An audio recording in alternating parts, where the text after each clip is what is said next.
Dasar bocah tengik, lari cepat juga.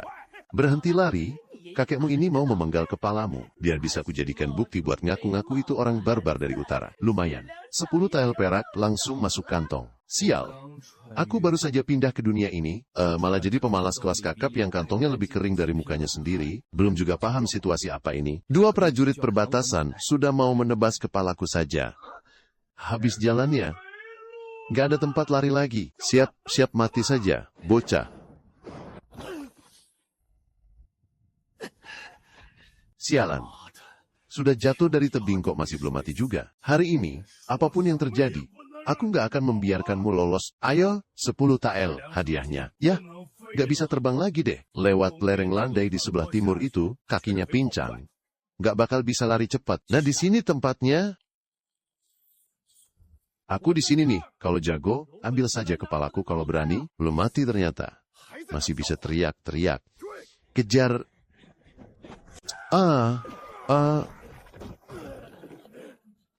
Emangnya kalian pikir, raja pasukan khusus ini, tukang antar makanan apa? Mau ambil kepalaku demi 10 tael uang jasa militer. Antre saja di kehidupan berikutnya. Kamu berani membunuh prajurit kerajaan. Zaman sekarang, nyawa manusia cuma dihargai uang receh segitu saja. Busur yang bagus, sayang sekali dipakai sama 2 pecundang sampah. Tunggu dulu. Hari ini petugas kabupaten bakal membagikan narapidana wanita di desa. Si pemilik tubuh asli ini dipaksa menerima seorang istri. Kalau aku nggak ambil, dia bakal diambil sama orang lain. Tapi kalau pulang juga bakal ribet. Si pemilik tubuh asli punya utang judi 3 tael di desa. Seluruh warga desa pasti lagi nungguin buat ngetawain aku. Utang judi sih bisa dilunasi, tapi istri nggak boleh sampai hilang. Oh, jadi ini zaman kacau ya. Mulai hari ini, aturan di perbatasan ini, aku, Shushan, yang bakal tentukan. Pak petugas, si pemalas Shushan itu kemarin masuk hutan terus nggak balik-balik. Kemungkinan besar, sudah mati di luar sana. Narapidana wanita itu nggak diambil sama dia. Sesuai aturan, harusnya jadi milikku saja, kan? Shushan itu belum bayar utang judinya 3 tael. Dia sudah diberikan kepada pria itu. Duh, Shushan memang tidak datang ya. Ayo, ikut aku pulang, hangatkan tempat tidur. Aku lebih baik mati daripada ikut denganmu. Oh. Wah, tahanan perempuan ini masih pilih rupanya. Dasar perempuan murahan, dikasih hati malah minta jantung ya. Shushan, belum mati. Kamu. Bukannya kamu sudah masuk ke gunung, istriku pun berani kamu sentuh. Istrimu kantor distrik masih belum. Aturan kantor distrik adalah menyerahkannya kepada Shushan. Aku inilah Shushan. Masih bisa jalan, Shushan. Sesuai aturan, kalau mau ambil orang, harus bayar uang ganti rugi setengah tael perak. Tidak ada uang. Ya sudah, ambil saja. Orangnya jadi milikmu. Surat-suratnya lengkap. Ayo kita pulang. Kamu. Tidak keberatan aku ini seorang tahanan. Di zaman kacau seperti ini, bisa bertahan hidup saja sudah untung. Siapa lagi yang mempedulikan status tinggi atau rendah? Shushan, tunggu pembalasanku. Ada beberapa utang yang harus diselesaikan malam ini juga. Dia bersikap begitu baik padaku. Jangan dia ingin menggemukkanku, lalu menjualku ke rumah bordil. Duduklah dulu, aku pergi cari makanan. Shushan, utang judimu 3 tael perak itu, kalau hari ini tidak dilunasi, tahanan perempuan ini jadi milikku untuk bayar utang. Dia kan cuma pemalas. Pakai apa dia bayar utang? Serahkan perempuannya. Utang dianggap lunas. Utang judi 3 tael perak, ya. Pokok dan bunganya. Hari ini aku lunasi semua. Kamu, dari mana kamu dapat uang sebanyak itu? Jangan-jangan ini hasil merampok. Siapa lagi yang mau ikut campur urusan istriku? Sekarang silakan maju. Dia bukan pemalas. Dia benar-benar sudah berubah. Biar aku saja yang nyalakan apinya. Makan dulu. Biarpun kita miskin, aku nggak bakal jual istriku. Uang sebanyak ini nggak bakal cukup buat bertahan lama. Rumah bobrok ini harus bisa dia bangun kembali. Berburu itu bukan soal siapa yang paling cepat larinya, tapi soal siapa yang paling cepat otaknya.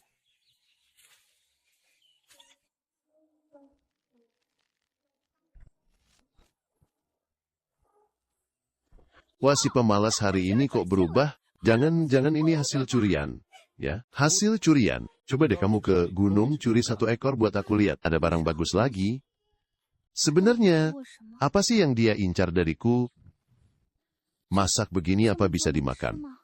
Coba dulu, nanti juga tahu rasa. Ini namanya ayam masak kecap. Keluarga Su masak masakan dewa apa sih ini? Wanginya sampai bikin orang lupa daratan. Si pemalas mendadak kaya dalam semalam, bisa masak enak pula. Aneh banget. Makanlah.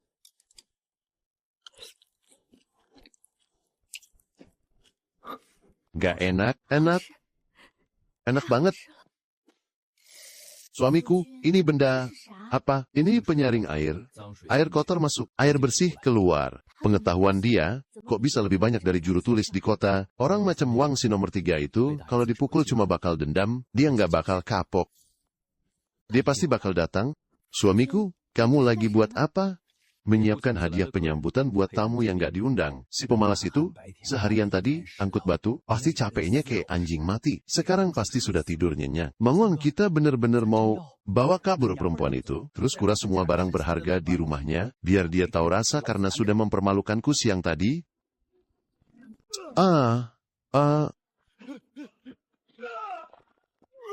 Wah, Bang Wang tengah malam begini mampir ke jamban rumahku buat nambah makan. Anjing yang masuk ke halaman rumahku saja harus kena 2 tamparan. Tamparan pertama buat istriku. Tamparan kedua ini buat aku yang semalaman gak bisa tidur gara kamu. Kalau berani datang lagi, yang ada di dalam lubang itu bukan lagi kotoran babi, tapi bambu runcing. Si Wang yang ketiga itu cuma tokoh kecil. Masalah yang sebenarnya masih menanti di depan sana. Kak, di gunung itu ada babi hutan sama serigala. Kamu cuma sendirian? Tenang saja. Nggak ada makhluk di gunung itu yang lebih jago, hitung-hitungan daripada aku. Ikut aku masuk ke gunung, biar kuajarkan cara membaca jejak, supaya nanti kalau aku lagi nggak ada, kamu nggak bakal kelaparan. Lihat, 3 bekas jejak ini menghadap ke depan, jaraknya sama rata, itu tandanya ayam hutan baru saja lewat, menuju ke sumber air, bekas patahannya masih segar, dan tumbang ke arah timur. Berarti dia lari ke arah sana. Kok bisa ya? Kamu tahu segalanya. Ini namanya melacak, bukan cuma mengandalkan keberuntungan, tapi pakai mata dan otak. Orang zaman dulu berburu pakai asal tabrak saja. Kalau aku berburunya pakai ilmu pengetahuan, wah bener-bener dapat hasil tangkapan hari ini lumayan banget. Wah, balik bawa banyak tangkapan lagi nih. Keluarga Su bakal kaya raya nih kayaknya. Jangan mereka sebenarnya nyolong di tempat lain. Ya, mana ada orang berburu seakurat itu, mau belajar cara pasang perangkap ini. 3 koin perak sekali ajar. Kalau sudah mahir, kamu juga bisa makan daging tiap hari. Sebenarnya dari mana dia dapat kemampuan sehebat ini? Kalau cuma mengandalkan hasil buruan, nggak bakal cukup buat nabung. Kalau mau punya tabungan masa depan, kita harus ke kota, cari cara buat dapat penghasilan tetap. Besok kita ke kota, sekalian bawa tumpukan sampah ini juga. Kalau cuma kita berdua saja, sampai kapan tembok ini bakal selesainya? Siapa bilang cuma kita berdua? Ada tenaga kerja gratis kalau nggak dipakai? Bukankah itu mubadzir? Mau minum nggak? Angkut 10 batu, tukar dengan 1 sendok sup daging. Yang itu, bagian angkut tanah liat, 2 keranjang ditukar 1 mangkuk. Aku pergi angkut batu dulu, aku lagi angkut tanah liat nih.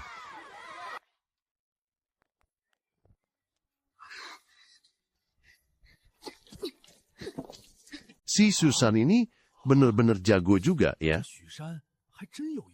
Nyuruh-nyuruh anak kecil saja, diatur sampai sedetail itu. Kenapa nggak diminum? Mau aku kasih ke ibu. Dia sudah sakit beberapa hari, dan nggak mau makan apa-apa. Mangkuk ini, buat ibumu. Yang satu lagi, kamu minum sendiri. Orang yang kerja keras harus kenyang duluan. Mulutnya saja yang ketus, tapi hatinya jauh lebih lembut dari siapapun. Fondasinya sudah ada, bahannya sudah cukup. Halaman bobrok ini bakal dia sulap jadi benteng yang kokoh.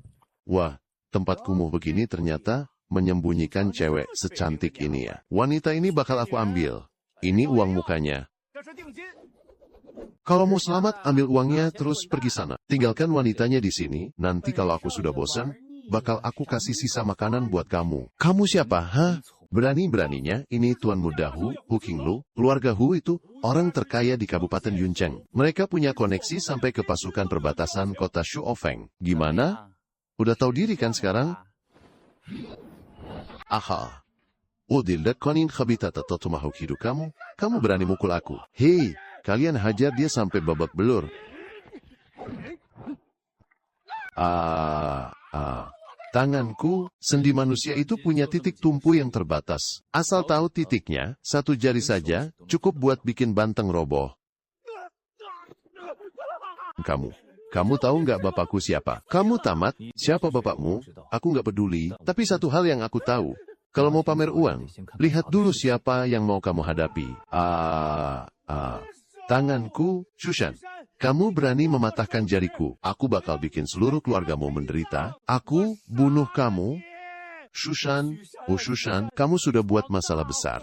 Keluarga Hu itu orang terkaya di Kabupaten Yunchuan. Di belakang mereka ada pasukan perbatasan kota Suofeng. Gara-gara kamu seorang yang menyinggung keluarga Hu, satu desa ini bakal ikut kena getahnya. Waktu Hu Qinglu datang buat bikin keributan dan nyulik orang, siapa di antara kalian yang berani maju? Keluarga Hu itu berkuasa, kita nggak bisa lawan. Gimana kalau kamu bawa Wan Er, pulang dulu ke jalan kabupaten buat sembunyi, dipulangin, terus diserahin, biar bisa ditidurin sama Hu Qinglu. Camkan kata-kata saya ini, Wan Er itu istri saya, siapapun yang berani ganggu dia, langkahin dulu mayat saya. Hari ini saya tegaskan sekali lagi, kalau berani sentuh istri saya, keluarga Hu, jangan harap bisa punya keturunan lagi. Pak Ketua Desa, Anda takut kalau satu desa bakal kena getahnya? Saya paham. Tapi pernahkah Anda berpikir, kalau hari ini keluarga Hu bisa datang, seenaknya buat nyulik perempuan, besok mereka bisa menginjak-injak seluruh desa ini, cuma gara-gara sumur atau sepetak tanah. Hari ini, kalau saya mundur, keluarga Hu bakal ngerasa mereka di atas angin. Lain kali,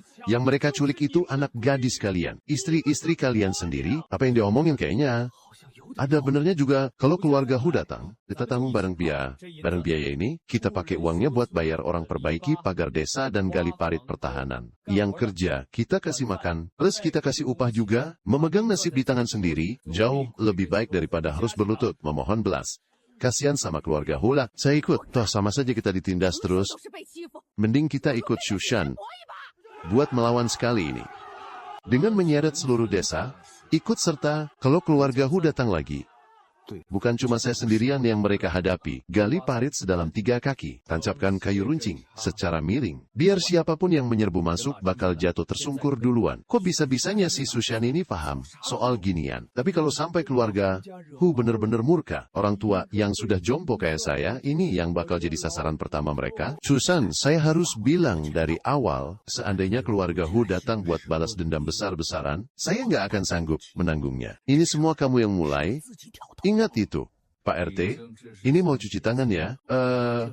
Saya ini kan cuma mikirin nasib satu desa. Oke deh, nanti pas orang keluarga Hu datang, saya bakal bilang sama mereka, kalau yang bikin parit sama tembok, buat ngelawan keluarga Hu itu, dipimpin sama Pak RT sendiri. Kamu jangan asal fitnah ya. Lagian keluarga Hu mana tahu siapa yang sebenarnya ngajak. Sekarang, pilihannya cuma 2. Kita tetap sejalan, atau saya yang bakal dorong Bapak duluan ke mereka. Tentukan pilihan Bapak. Hahaha. Wah, Pak RT, niat mau lepas tangan, malah kena skakmat balik sama si Shushan ya. Hahaha. Kalau kata saya sih, Pak RT nggak usah jual mahal lagi deh. Shushan mimpin kita jaga desa itu hal bagus kok. Ya sudah, terserah deh mau ikutin si Shushan ini juga nggak apa-apa. Kan Pak RT memang orang yang bijak. Pak RT, ayo tancapin tiang di parit ini, biar ikut ngerasain jasanya. Biar kita semua di desa ini makin kompak. Jadi kalau keluarga Hu datang lagi, yang mereka hadapi adalah seluruh penduduk desa Kao Miao. Cuma bertahan saja nggak cukup. Orang kayak Wang Laosan itu bibit penyakit. Sudah saatnya dicabut sampai ke akar-akarnya. Suamiku, kamu mau pergi kemana? Mau beresin bibit penyakit? Wang Laosan itu sudah membelot ke keluarga Hu. Kalau dibiarin, cepat atau lambat dia bakal gigit kita. Shushan, dasar gelandangan miskin. Tunggu saja. Begitu aku sudah membelot ke keluarga Hu, aku bakal bawa orang buat nginjak-injak kamu. Tuan Muda Hu pasti bakal kasih hadiah besar kalau lihat ini. Dan perempuan si Shushan itu, cepat atau lambat, pasti jadi milikku juga. Shushan, tengah malam begini kamu ngapain? Jongkok di sini? Nungguin kamu? Nungguin aku buat apa? Aku mau pergi nengok saudara. Minggir, jangan halangi jalan, nengok saudara. Ya, yang dibalik baju kamu itu bukannya peta pertahanan rumahku. Ya, kamu jangan asal fitnah. Shushan, aku salah? Tadi aku cuma khilaf, benar-benar khilaf. Tolong, kasih aku kesempatan. Hidup kamu membelot ke keluarga Hu, membocorkan semua rahasiaku, lalu balik lagi, bawa orang buat rebut istriku, dan membantai desaku. Enggak, aku nggak ada maksud begitu. Aku bersumpah, Wang Laosan. Orang kayak kamu itu, sekali dipukul cuma bakal simpan dendam, gak bakal ambil pelajaran. Kamu berani membunuh, kamu harus bayar nyawa kalau melakukan itu. Membunuh 2 tentara perbatasan saja, aku aman-aman saja. Apalagi cuma membunuh pengkhianat sepertimu. Memangnya kenapa? Wang Laoshan cuma karakter kecil, untuk bisa bertahan di zaman kacau ini, cuma mengandalkan desa kaum Miao saja tidak cukup. Raja babi hutan di gunung itu, sudah saatnya kita bertemu, jejak kakinya sebesar telapak tangan, dan amblas sedalam 2 inci, binatang ini beratnya paling tidak 500 kati. Raja babi hutan sering menggosokkan badannya ke pohon pinus, kulitnya keras seperti tameng, busur, panah, biasa mana bisa menembusnya. Pas kali, aku pakai kamu buat latihan. Langkah depannya berat, langkah belakangnya ringan, sepertinya dia ahli bela diri. Ternyata kaki seorang wanita, minggir, jangan menghalangi jalanku. Kulit binatang ini tebal sekali. Menyerang langsung itu langkah bodoh. Kulit babi hutan ini nggak bisa ditembus kalau ditusuk dari depan, harus cari titik lemahnya.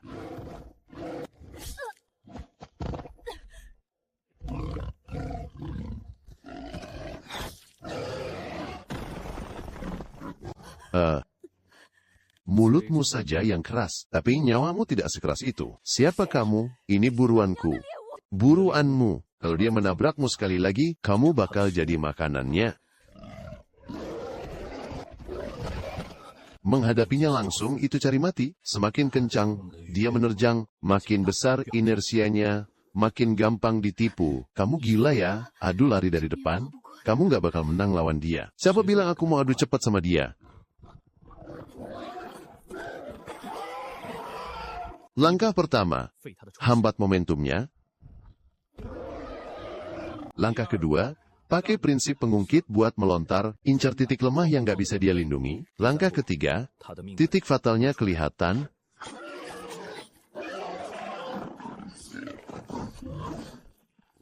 Raja babi hutan seberat 500 kati ini dibereskan sama dia semudah menyembelih ayam, sampai bengong dibuatnya. Sisi siapa yang bengong? Itu cuma keberuntungan saja. Orang sudah selamat, babinya pun jangan disia-siakan. Pisau penekan rok, tombak penakluk harimau. Latar belakang wanita ini nggak sederhana.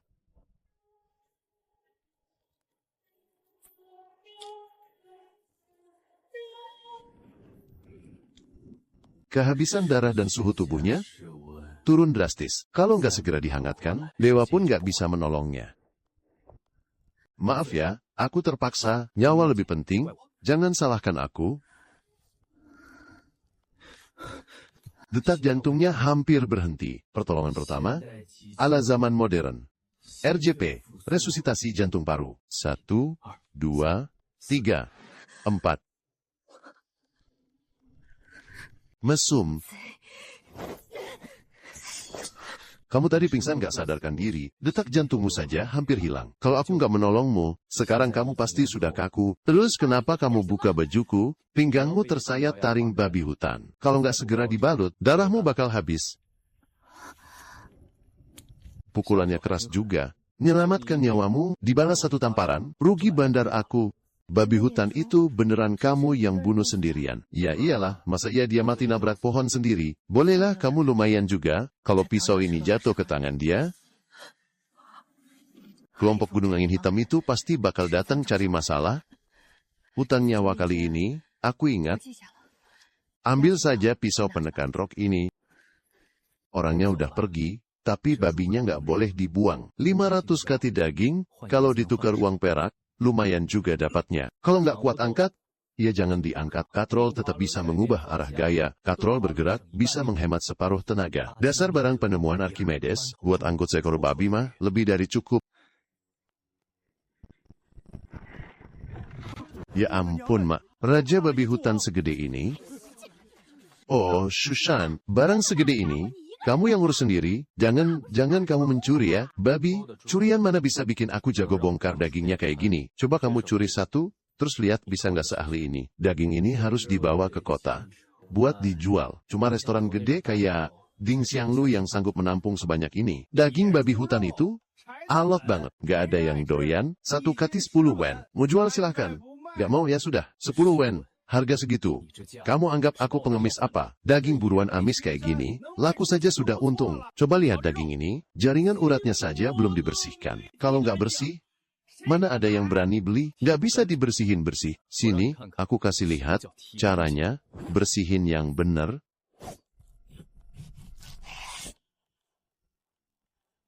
Keterampilan pisau ini bahkan lebih rapi daripada koki di rumah gedongan. Daging sebagus ini, saya beli, potongkan 2 kati buat saya.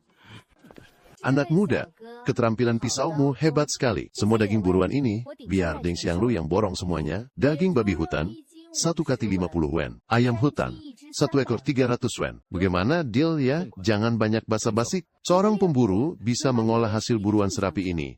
Berani-beraninya menantang pemilik toko daging di jalanan. Menarik juga, orang hidup itu pakai keahlian sendiri, nggak ada yang perlu ditakutin. Kalau nanti ada barang bagus lagi, anak muda, antar saja langsung ke Ding Xianglu. Harga dariku pasti paling adil dibanding yang lain. Daging buruan dari Nakshu sudah dicoba di dapur belakang kami. Kualitas dagingnya jauh lebih bagus daripada pemburu biasa. Hasil dari pegunungan, pilihanmu jeli, cara kerjamu juga rapi. Hasil buruan yang kamu bawa selalu kualitas jempolan. Melihat cara bicara dan keahlianmu, kamu tidak terlihat seperti pemburu biasa. Di mana kamu belajar semua ini? Sudah sering berkelana ke sana kemari, jadi sudah banyak yang kulihat. Aku ingin mengajakmu bekerja sama dalam jangka panjang. Kamu yang sediakan daging buruannya, biar restoran Ding Xiang yang borong semuanya, harganya ikuti harga hari ini. Aku tidak akan menawar atau menekanmu. Boleh saja kalau mau memborong semua, tapi aku punya satu syarat. Nanti kalau aku punya barang bagus lainnya, kamu juga harus memprioritaskannya untuk dibeli. Barang bagus lainnya, barang apa itu? Nanti juga kamu bakal tahu sendiri, dijamin cuma punyaku yang ada di Kabupaten Yunhe. Baiklah, aku percaya padamu. Bos toko Hongji datang lagi buat rebut pelanggan, mereka membajak 2 pemasok daging kita.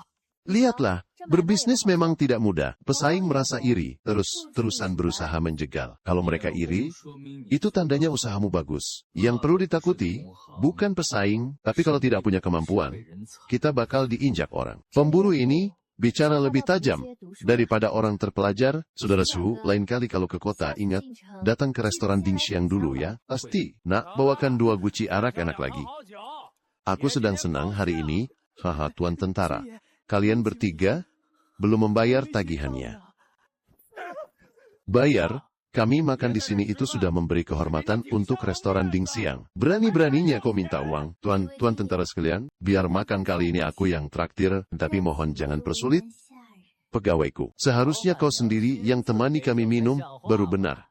Sini, duduk di pangkuan kakek ini. Sudah kenyang? Sekarang pergi dari sini. Anak ingusan, dari mana kau berani ikut campur urusan tentara? Saudara-saudara, habisi dia. Bocah tengik, kau benar-benar jo cari mati.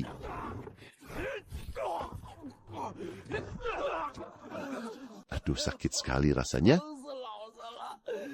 Wajah seorang prajurit itu seharusnya untuk memukul musuh, bukan untuk menindas rakyat kecil. Kau berani memukul prajurit perbatasan. Jenderal Xie tidak akan melepaskanmu. Makan tapi tidak mau bayar, melecehkan rakyat jelata. Masih berani main tangan dan melukai orang. Tangkap dia. Hebat sekali jurusmu. Perkenalkan, aku Zotong, kepala keamanan wilayah ini. Kalau boleh tahu, siapa nama saudara ini? Cusian dari desa Kaomiao. Saudara Su, Tuan Bupati sebenarnya sangat ingin bertemu orang sepertimu. Apakah kau bersedia ikut denganku ke kantor bupati untuk berbincang sebentar? Saudara Shu, hari ini di restoran Ding Xiang, kau berhasil menjatuhkan 4 prajurit perbatasan hanya dalam 3 jurus. Zhou Tong sudah memberitahuku, kau memang hebat. Mereka cuma sekumpulan tentara berandal saja, tidak pantas disebut sebagai pahlawan. Di balik para tentara berandal itu, ada Xie Yuntian dari kota Shuofeng. Xie Yuntian itu menjabat sebagai komandan kota di Shuofeng. Seharusnya dia menjaga perbatasan, tapi dia malah memanipulasi jumlah pasukan untuk keuntungan pribadi, menggelapkan jatah gandum tentara, membiarkan pasukannya menindas rakyat. Kota Shuofeng seharusnya punya 800 prajurit, tapi jumlah aslinya mungkin tidak sampai setengahnya. Dari mana Anda mendapatkan catatan ini? Ini aku minta tolong seseorang untuk menyalin catatan pembukuan dari jalur logistik keluarga Zhou. Dari sini bisa terlihat kecurangannya memanipulasi jumlah pasukan, tapi tidak ada bukti kuat berupa stempel pribadi miliknya. Tanpa bukti nyata, dan keluarga Zhou yang melindunginya.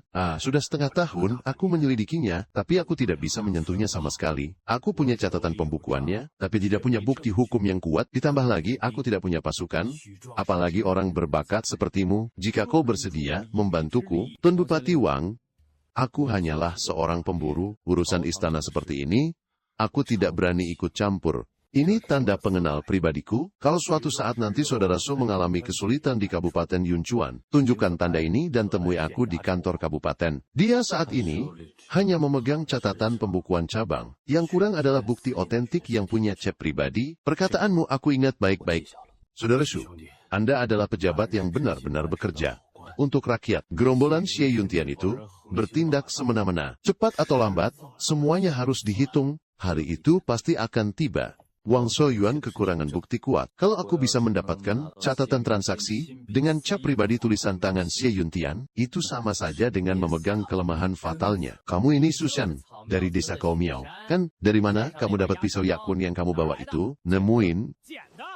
Itu pisau kesayangan bos ketiga kami, di markas Heifeng. Kamu apakan bos ketiga kami? Jujur saja, apa jangan kamu yang celakain dia? Apa bos ketiga? Kalian itu wanita berbaju merah dan membawa satu tombak panjang. Kok kamu tahu? Dia terluka kena babi hutan raksasa di gunung. Dia hampir mati kedinginan. Aku yang menyelamatkannya. Pisau ini dia sendiri yang kasih padaku. Omong kosong. Mana buktinya? Ikut kami ke markas sekarang. Biar bos ketiga sendiri yang lihat orangnya. Kalau kamu berani bohong, boleh juga. Kebetulan aku memang ingin bertemu dengan orang markas Heifeng kalian. Kamu tidak takut? Buat apa takut? Pisau itu dia yang kasih. Orang itu aku yang selamatkan. Aku tidak punya niat buruk. Kenapa harus takut pada kalian? Markas Heifeng selalu menyasar tuan tanah dan orang kaya. Mereka juga bermusuhan dengan keluarga Hu dan Xie Yuntian. Mereka ini justru kawan yang sedang aku cari. Hei! Bocah kurus siapa orang ini? Apa pantas dia masuk ke markas kita? Mau masuk markas? Ya, lewati aku dulu. Kalau berani, tahan dulu seranganku, baru bicara. Tenagamu memang besar. Sayangnya kuda-kudamu goyah. Kadaniu bisa membelah batu dengan sekali tebas kapaknya. Hahaha, bocah ini pasti mau ngompol di celana. Hahaha. Kapas seberat 60 kati. Ayunannya memang kuat dan berat. Tapi tidak bisa ditarik kembali. Semua titik beratmu ada di kaki depan. Kaki belakangmu tidak menumpu. Ayo, maju. Prinsip tuas. Rasakan ini.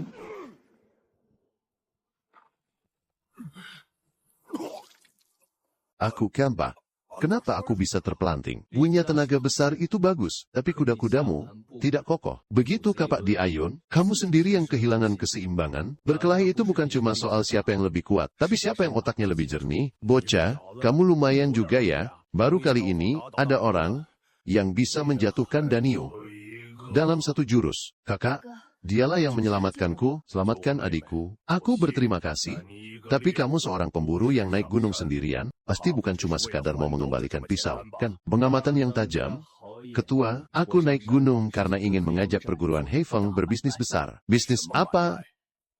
Menghabisi keluarga Hu. Ketua, menghabisi keluarga Hu itu masalah besar. Latar belakang Sushan ini tidak jelas. Baru bicara beberapa patah kata sudah mau menyeret kita ke dalam masalah. Bagaimana kalau dia mata utusan keluarga Hu yang mau meminjam tangan kita untuk membunuh? Baiklah. Kalau begitu, kudengar kemampuan memanahmu hebat. Pemburu Shu, bagaimana kalau kita bertanding? Kalau menang, kita bicarakan kerjasamanya. Kalau kalah, pergi sana kembali ke tempat asalmu.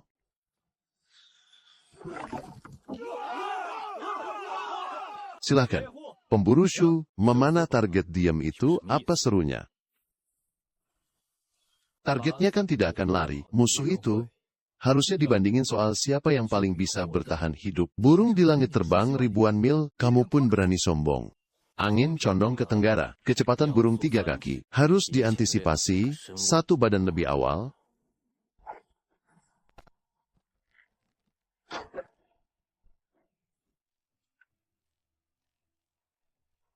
Bagus, hahaha. Bagus, sekali panah kena 2 sasaran. Bagus juga soal sebutan sasaran itu. Sasaran mati tidak bisa lari, tapi musuh bisa. Saudara Su, kamu hebat sekali memanah itu. Bukan cuma soal itu, tapi soal apa bisa tetap hidup di medan perang. Membidik sasaran mati saja sudah jadi target utama. Begitu ke medan perang, kamu tetap bakal ditebas orang. Soal kerjasama itu, aku setuju, tapi di balik keluarga Wu itu ada Xie Yuntian dari kota Shuofeng. Api itu tidak bisa dibuat main-main. Kamu harus kasih aku alasan kenapa mereka harus dimusnahkan. Akan aku berikan sekarang juga. Ketua ingin alasan. Ini aku kasih, keluarga Hu secara terbuka adalah orang terkaya di Kabupaten Yuncheng. Tapi di balik layar, mereka melakukan praktek keji yang memakan korban jiwa. Memakan korban jiwa, keluarga Hu membuka tambang ilegal di luar kota. Mereka khusus menculik para pengungsi, merampas wanita baik-baik, dikurung di sana untuk kerja paksa. Siapa yang tidak sanggup kerja, langsung dipukuli sampai mati, lalu dibuang ke kuburan massal. Masa ada kejadian seperti itu? Bicara saja, tidak ada buktinya. Lagi pula, kita di Benteng Heaven ini merampok orang kaya untuk bantu orang miskin. Merampok sedikit harta saja sudah cukup. Ketua, kenapa Benteng Heaven milikmu itu makin lama makin susah kondisinya 2 tahun terakhir ini? Karena keluarga Hu memutus jalur perdagangan garam di Kabupaten Yunchuan. Dan jalur pangan, pedagang yang kalian rampok di jalan itu, 9 dari 10 orang di belakangnya adalah orang keluarga Hu. Semakin besar keluarga Hu, semakin sedikit keuntungan yang kalian dapatkan. Kalau hari ini tidak memusnahkan mereka, besok mereka bisa bersekongkol dengan tentara perbatasan dan mencabut akar Benteng Heaven kalian sampai ke dasarnya. Ketua, saya sudah menuruti kata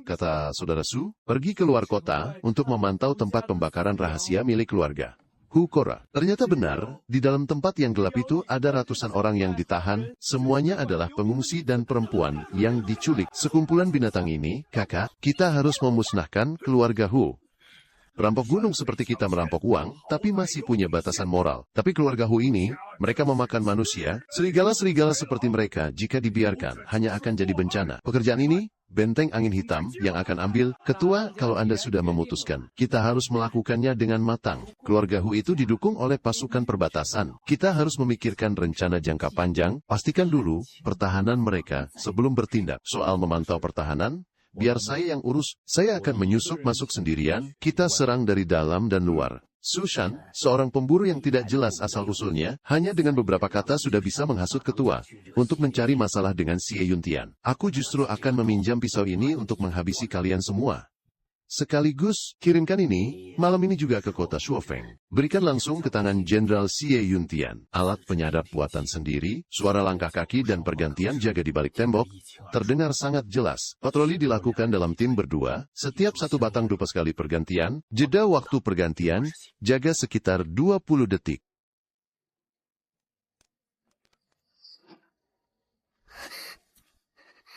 Kamu mau memukulku lagi ya? Jangan takut. Aku datang untuk menyelamatkan kalian. Nanti, kalau mendengar keributan, langsung lari ke pintu belakang. Ingat, jangan menoleh ke belakang. Cengeng sekali, sialan. Malam ini, suasana hatiku sedang buruk. Cari seseorang untuk melampiaskan amarah ini. Hahaha. Tuan Muda Hu, kita bertemu lagi ya. Shushan, bagaimana kamu bisa masuk? Bagaimana aku masuk itu tidak penting. Yang penting adalah, malam ini kamu tidak akan bisa keluar lagi. Kamu berani membunuhku. Ayahku adalah Tuan Hu yang terpandang. Aku punya hubungan persaudaraan yang sangat dekat dengan Jenderal Xie di kota Shuofeng. Kalau kamu membunuhku, mereka tidak akan membiarkan seluruh keluargamu selamat. Apa hubungan Xie Yuntian dengan keluargamu? Ceritakan yang jelas. Ayahku setiap bulan mengirimkan uang dan gandum kepada Xie Yuntian. Hasil tambang yang digali dari tambang gelap itu, semua yang dijual, Xie Yuntian selalu dapat bagian. Lepaskan aku akan suruh ayahku mengirimkan uang untukmu. Berapapun yang kau mau, pasti ada. Keluarga Hu hanyalah dompet bagi Xie Yuntian. Menghancurkan keluarga Hu sama saja dengan memutus salah satu jalur uang Xie Yuntian. Bisnis ini sangat sepadan. Dan masih ada lagi, buku catatan keuangan, sertifikat tanah, di mana surat korespondensi dengan Xie Yuntian disimpan. Ada ruang rahasia di balik ruang kerja ayahku, aku akan mengantarmu ke sana. Tolong, jangan bunuh aku. Susan, semua dendam kita di masa lalu kita anggap lunas saja. Ya, mulai sekarang, aku yang akan melindungimu. Waktu kau menyiksa orang-orang ini dulu, apa kau pernah terfikir untuk membiarkan mereka tetap hidup? Kalau ayahmu datang, aku akan mengantarnya menyusulmu. Kalau Xie Yuntian datang, aku juga akan mengantarnya. Kau tidak boleh membunuhku. Tolong, ada orang AAA.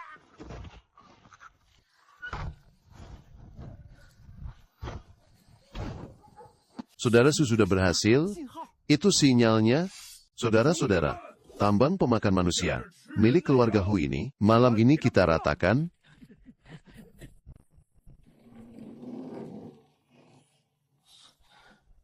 Pintu depan dijaga ketat. Lewat sini. Anak pintar, ayo saudara-saudara, masuk. Pintu yang paling susah ditembus ini, kalau didobrak dari luar memang repot.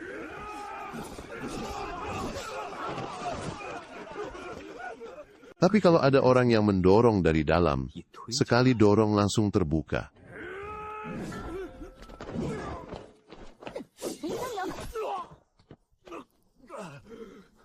Selamatkan orang-orang dulu. Di dalam tambang itu ada ratusan kuli yang disekap. Akhirnya ada yang datang menyelamatkan kita. Di mana Tuan Hu? Tuan membawa surat berharga dan melarikan diri ke ruang rahasia. Tuan Hu mau kabur. Dia tidak akan bisa lari. Jalan keluar dari ruang rahasia itu sudah kututup rapat. Sekarang dia pasti sedang meringkuk ketakutan di dalam sana. Menunggu aku datang, menjemputnya keluar. Tuan Hu kelihatannya terburu-buru sekali mau pindah rumah, ya? Tolong, kasihanilah aku jagoan. Kalau soal uang, aku punya uang. Ini 1000 tael, ku berikan semuanya padamu. Cuma 1000 tael mau beli nyawa.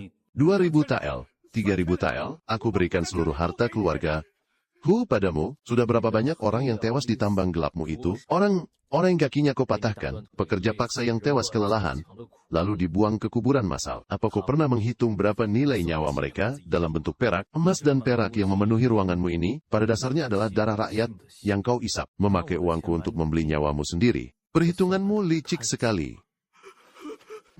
Barang bagus, bukti otentik yang ada segel pribadinya, inilah potongan yang kurang dari bukti milik Wang Shouyuan. Dengan ini, rahasia gerbang Shi Yuntian ada di tanganku. Uangnya ku terima, tapi nyawamu tidak akan kubiarkan selamat. Tuan Hu, kirim dia untuk menemani anaknya. Emas, perak, dan bahan makanan keluarga Hu itu milik kalian, orang Hefengzai. Tapi buku catatan ini milikku, bukti kuat untuk menghancurkan Shi Yuntian. Mantap.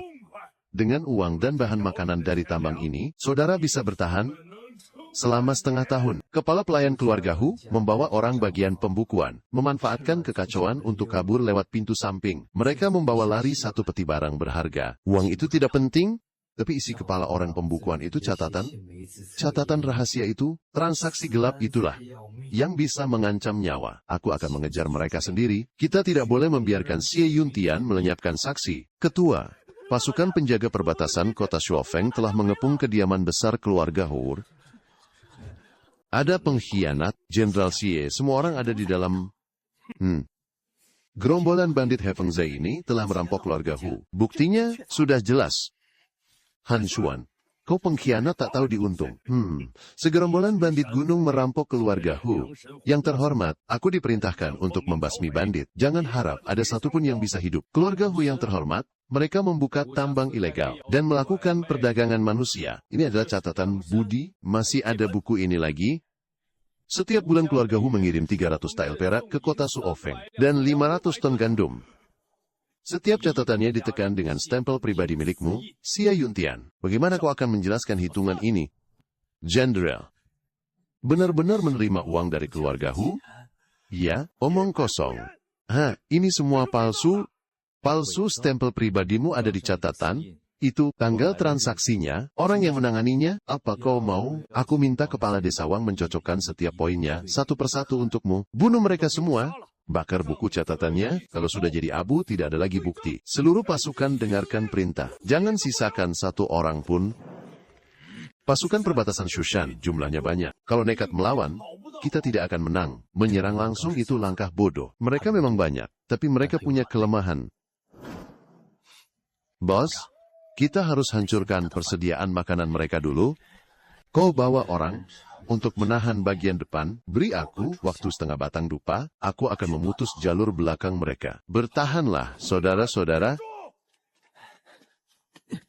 Di tambang hitam keluarga Hu, itu bertumpuk karung-karung berisi bubuk batu bara. Bubuk batu bara itu, kalau disebarkan ke udara dan terkena api, itu sama saja dengan sambaran petir. Saudara Su, cuma kita berdua saja nih. Bagaimana cara membakar kereta sebanyak ini? Siapa bilang mau pakai api? Perhatikan baik. Baik.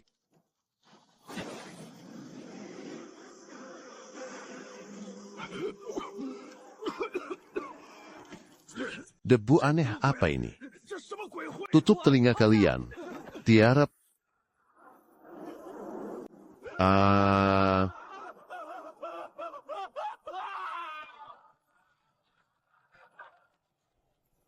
Asyik pa waktu ya apa? Ini sihir macam apa?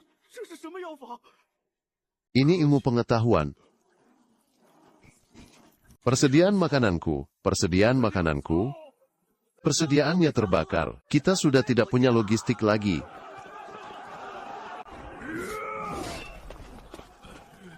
Manfaatkan kekacauan ini, segera mundur ke arah hutan beruang.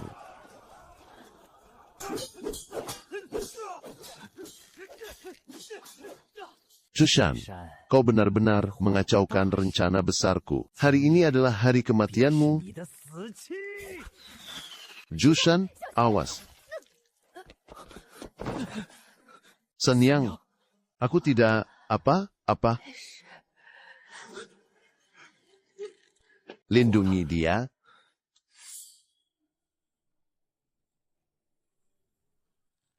Kau. Jangan mendekat, beraninya kau melukai orangku.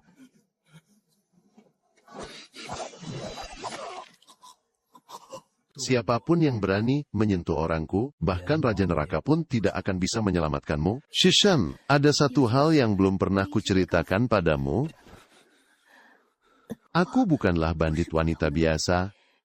Keluarga, mereka lari ke arah pegunungan. Kejar, jangan biarkan mereka lolos. Kalau begitu jangan salahkan aku jika sekarang aku yang membalikan perburuannya. Kau dan si Kera bawa pergi bos ketiga lewat jalan sebelah kiri itu. Kembali ke markas, lalu bagaimana denganmu? Aku akan memancing mereka ke lembah kematian. Tinggalkan sedikit darah, buat jejak kaki yang jelas. Hanya dengan begitu, mangsa akan mau masuk perangkap dengan patuh. Bercak darahnya masih baru. Mereka pasti ada di sekitar sini. Cari dengan teliti. Orang-orang ini benar-benar licik dan berpengalaman. Tidak mudah ditipu.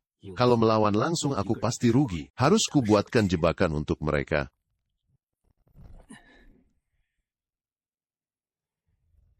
Pasang peledak rakitan dan siapkan batang kayu gelondongan. Tunggu sampai mereka semua masuk ke jalan sempit, lalu kita habisi sekaligus. Harus kuberi mereka sedikit umpan agar mereka merasa sudah menangkap mangsanya. Hanya dengan begitu, mereka akan berbondong-bondong masuk. Itu baju anak itu, mereka ada di depan, serbu. Akhirnya, datang juga.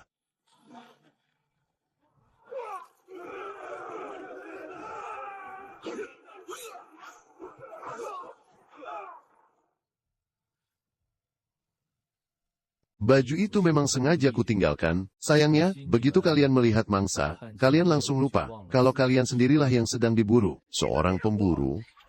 Puluhan tentara perbatasan pun tidak sanggup melawannya. Jushan, camkan itu.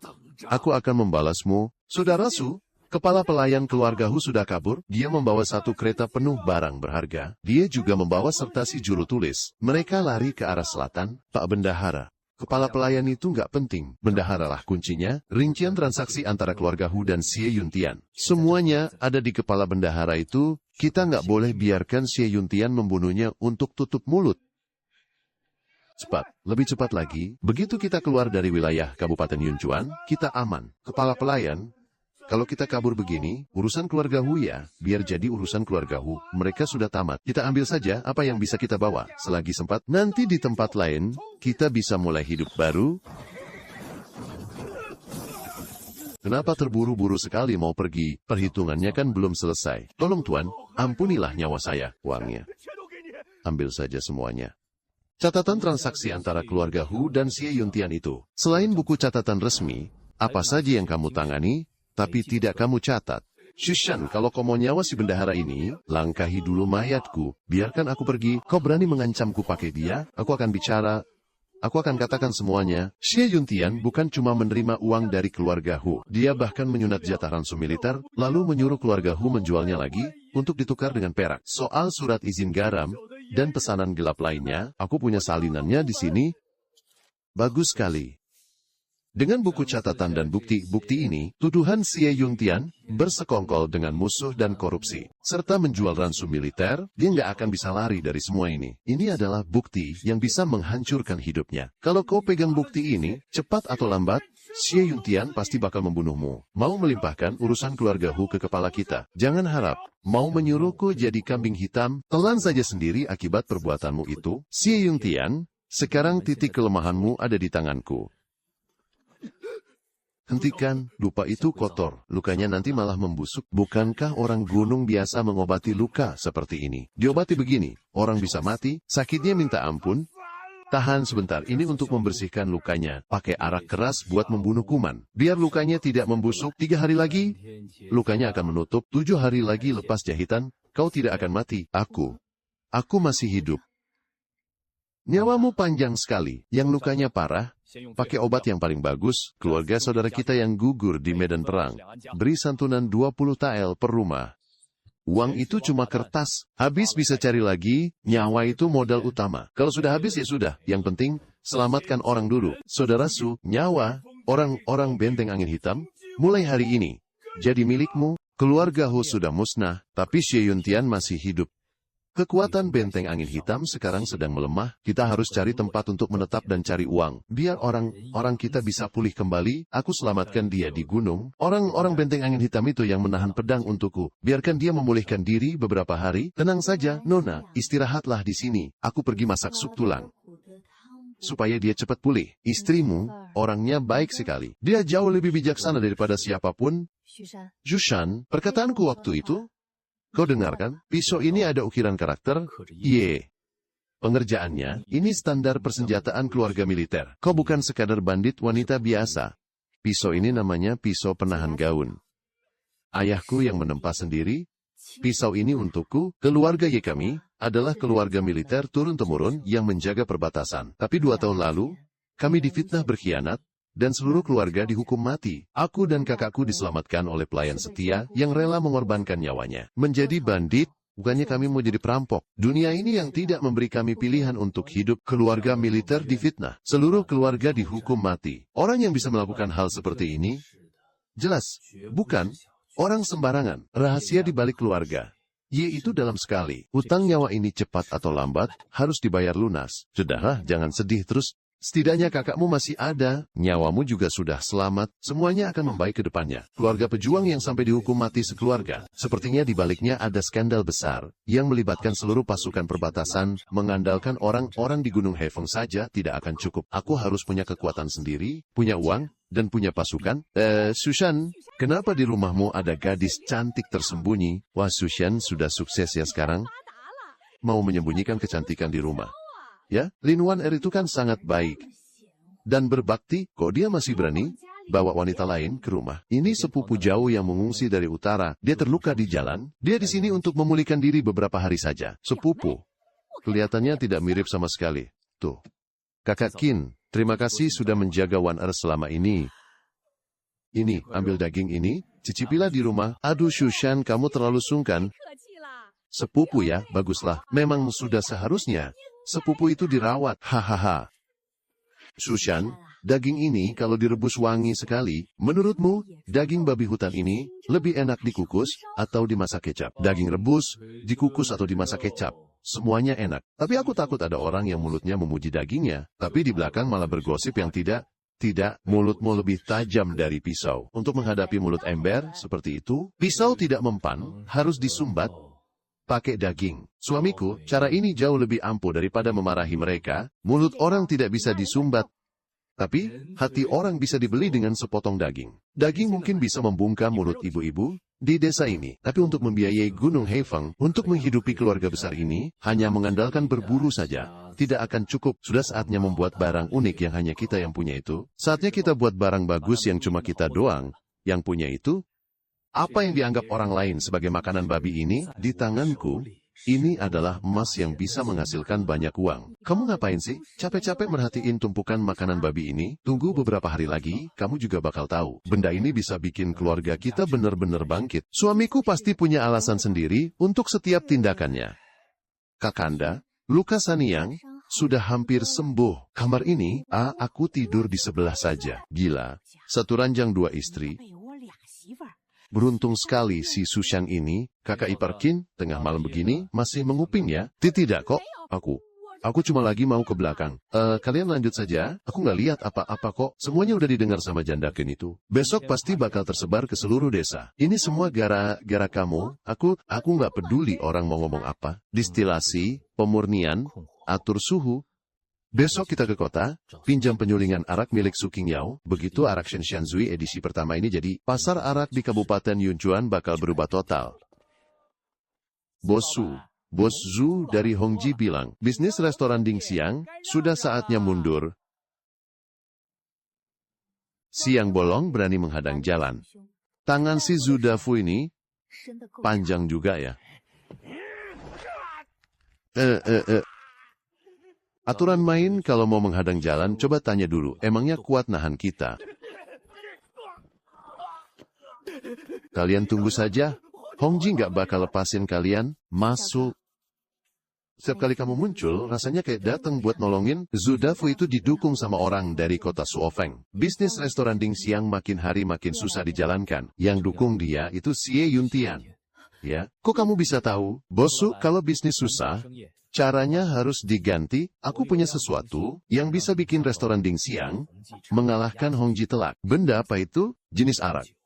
Sekali orang mencicipinya, arak dari Hongji bakal terasa seperti air bekas cuci panci. Sombong sekali bicaramu, jadi apa yang harus aku lakukan? Pinjamkan aku tempat penyulingan minumanmu selama 3 hari. Setelah 3 hari, aku akan buat kamu mencicipi apa itu minuman keras yang sebenarnya. Oke, setuju? Aku percaya padamu, bos.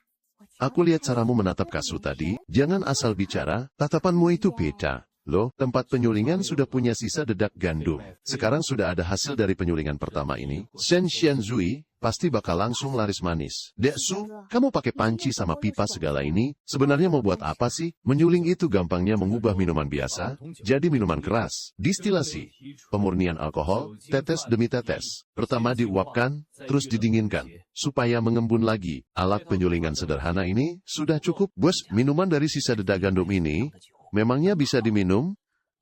Jangan cuma tipu-tipu nih. Panasnya sudah pas. Wah, aroma minuman ini 10 kali lebih tajam daripada arak Xiaomazi dari kedai Hong.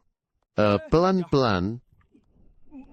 Wah, aduh, tenggorokanku rasanya terbakar. Ini minuman apa, minyak tanah sih?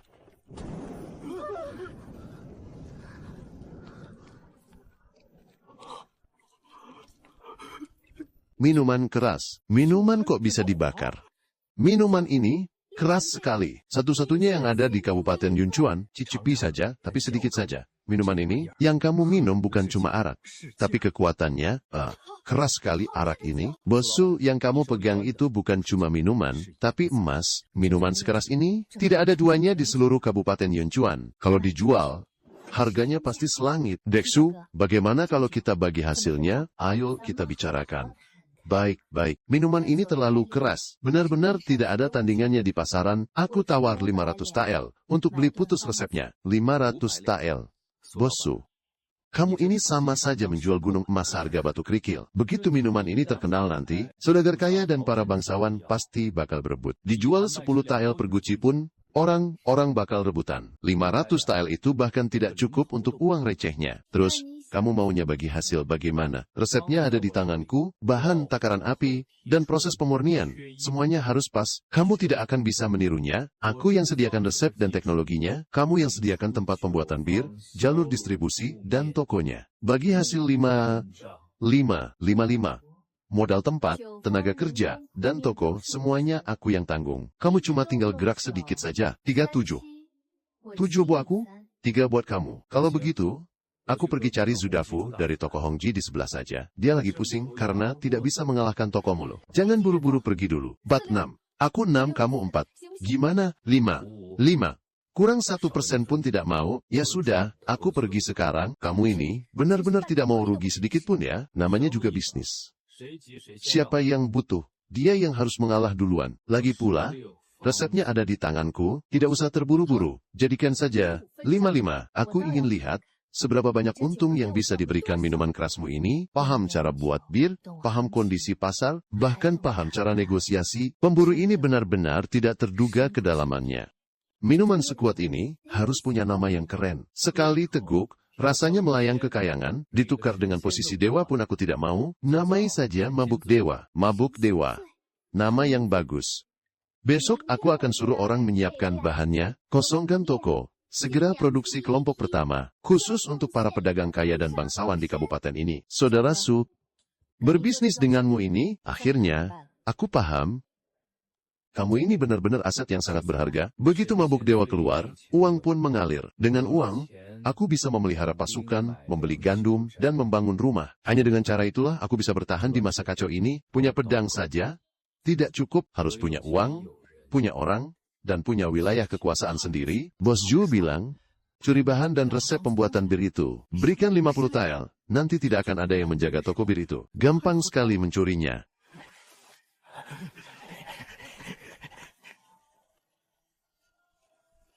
Mau mencuri resepnya? Justru ini yang aku tunggu-tunggu. Bagus, setelah dapat resepnya, aku mau lihat lagi. Bagaimana Su Qingyao bisa sombong? Cepat buat alkohol itu malam ini juga. Aku ingin sekali mencicipi seperti apa sebenarnya rasa Shenxian Zui yang membuat seluruh kota gila-gilaan itu.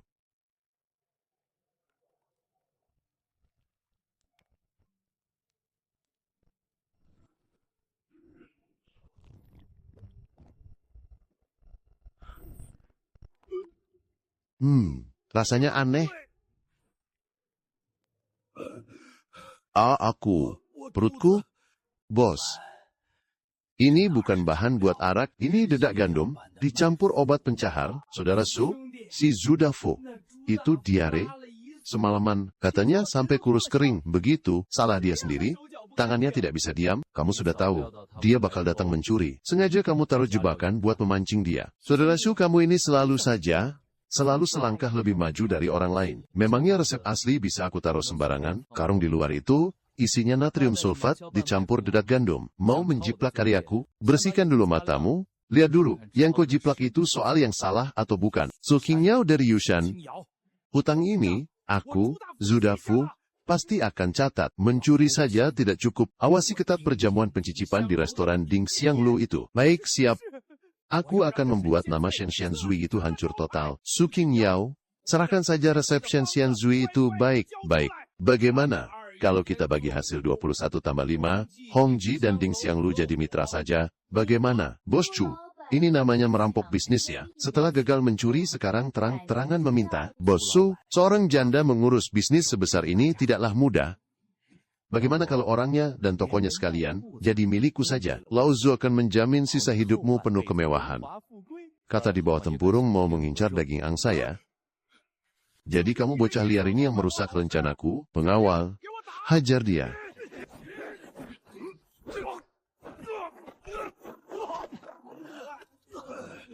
Kamu.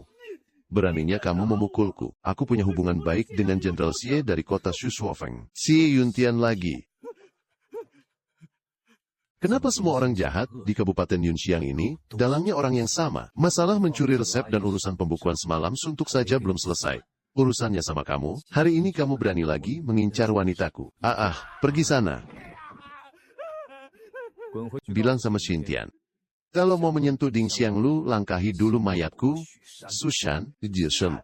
Su Qingyao, kalian tunggu saja, akan aku laporkan kalian ke pejabat, aku adukan kalian karena menyuling minuman keras secara ilegal, dan melakukan penganiayaan. Beramai-ramai, dia benar-benar pergi melapor, padahal Cui Zubu itu komplotannya, kita bakal dapat masalah besar ini. Justru bagus kalau mereka datang, aku juga ingin tahu seberapa dalam permainan para pejabat di Kabupaten Yunchuan ini. Lapor ke pejabat, baiklah, aku akan temui Cui Zubu sekarang, segel Ding Xianglu. Hahaha. Shushan, ada yang melaporkan kamu menyuling minuman keras secara ilegal, melakukan pengeroyokan, dan melukai nyawa orang. Apakah itu benar? Mohon pemeriksaan yang adil, Tuan. Rakyat jelata ini diam-diam membuat minuman terlarang, bahkan melukai orang-orang dari Hongji milikku. Mohon Tuan segel saja Ding Xiangge itu, dan beri hukuman berat pada orang ini. Tuan Cui, menyuling minuman keras. Boleh saya tanya, di pasal hukum dinasti Daxing, yang mana tertulis kalau menyuling minuman itu melanggar hukum, minuman keras itu berbahaya bagi kesehatan, dan mengacaukan pasar. Lalu, Hongji sudah menjual arak selama belasan tahun. Kenapa saya tidak lihat? Tuan menyegel tempat mereka. Atau jangan-jangan karena setoran dari Hongji cukup, sedangkan Ding Xiangge Bia tidak memberi apa-apa, makanya harus disegel? Jadi ternyata karena tidak kasih uang. Ya, soal melukai orang, Bos. Zhu, kamu mengirim orang untuk menyusup ke Ding Xianglu malam-malam? Demi mencuri resep? Apa kamu tidak mau bicara soal itu dulu? Kamu asal menuduh, kapan aku mencuri, kalau tidak mencuri? Bagaimana kamu bisa tahu kalau Shen Xianzui itu minuman ilegal? Padahal resepnya saja, kamu belum pernah lihat. Mana aku tahu itu minuman keras, yang memabukkan, masih mau bilang, aku menyakiti orang, justru kalian yang bawa pesuruh. Buat mulai duluan, terobos masuk ke Ding Xianglu. Di depan orang banyak malah berani godain Bos Su. Tamu-tamu di sini semua jadi saksi mata. Betul sekali, Zhu Dafu. Yang mulai duluan, dia mau rebut orangnya. Kau cuma salah paham, hehehe. Tuan Cui, kalau Anda tidak bisa memutuskan dengan benar, bagaimana kalau kita minta Tuan Hakim Wang datang dan memutus perkara ini langsung? Salah paham semuanya cuma salah paham. Hei, Zhu Dafu, kau berani-beraninya menerobos rumah orang di malam hari, melakukan kekerasan di depan umum, dan sekarang masih mau membohongi pejabat ini, pengawal. Seret Zhu Dafu ke bawah, sekarang juga, Tuan Cui, tapi uang yang saya berikan kepada Anda. Diam. Jangan asal memfitnah. Seret dia keluar. Hari ini, saya mengundang Anda sekalian untuk mencicipi minuman baru. Ding Xianglu, mabuk dewa.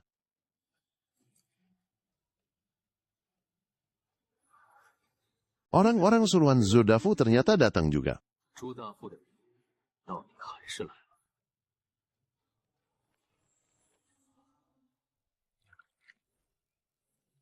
Semuanya. Mohon tunggu sebentar. Kendi pertama ini punya arti yang berbeda. Harus minta seseorang yang dihormati untuk mencicipinya duluan. Sebagai tanda hormat, kamu, anak muda, kamu yang paling lama, bekerja di Ding Xianglu. Kamu yang paling pantas untuk mencicipinya duluan. Saya cuma pelayan, mana berani. Aku menyuruhmu minum, karena aku menghargaimu. Kenapa kamu tidak berani minum minuman ini? Minuman ini pasti bermasalah. Pengawal, bawa anjing ke sini untuk mencoba racunnya.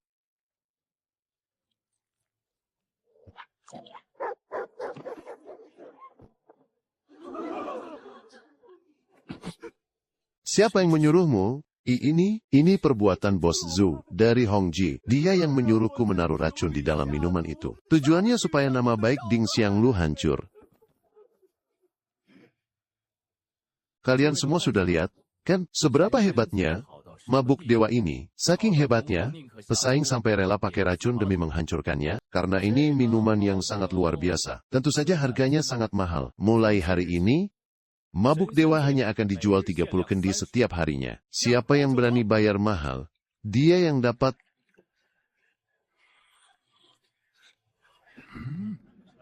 Wah, keras sekali arak ini, benar-benar nendang rasanya.